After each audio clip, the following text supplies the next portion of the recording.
I'm Donna Blanchard, and this is your ThinkTech Daily News for Wednesday, May 6th, 2015.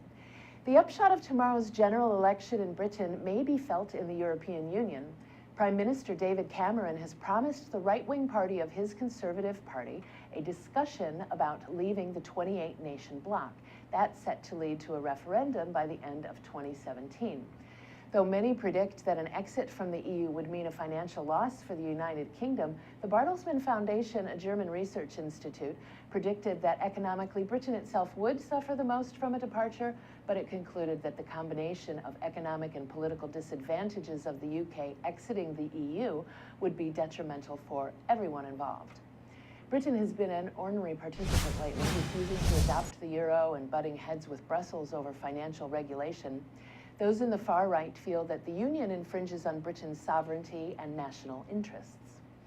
Britain would be the first country to ever leave the Union, and its exit would upset the balance of power.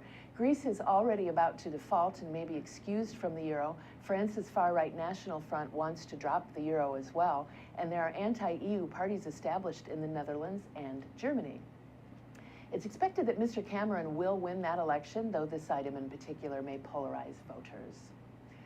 In the wake of terrorist attacks in France, including the one in January on a satirical newspaper known for running cartoons of the Prophet Muhammad, which left 12 people dead, the lower parliament in France approved a Patriot Act-like bill yesterday, and it's likely it will travel through the Senate easily as well.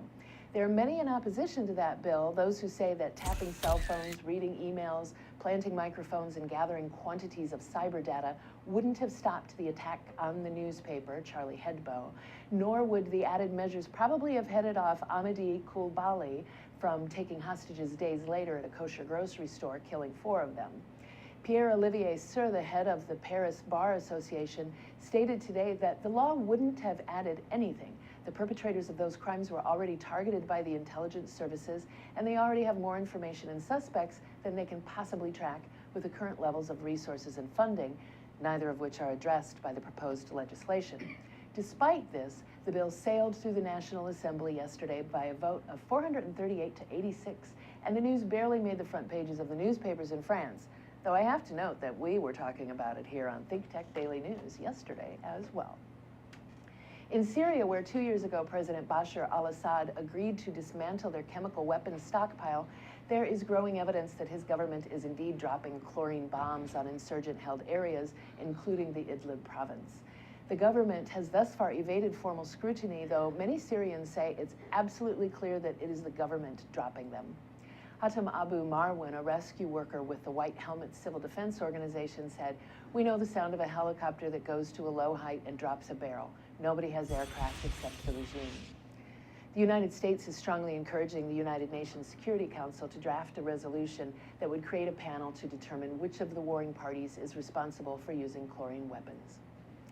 And finally, we here at ThinkTech are celebrating the 100th episode of Center Stage, the talk show that breaks down and examines the process behind artistic work, hosted by yours truly.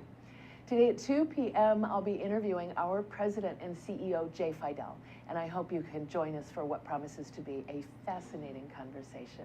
As always, that show, this one, and all the rest will be archived on YouTube for your viewing pleasure. Donna Blanchard, ThinkTech Daily News. See you center stage.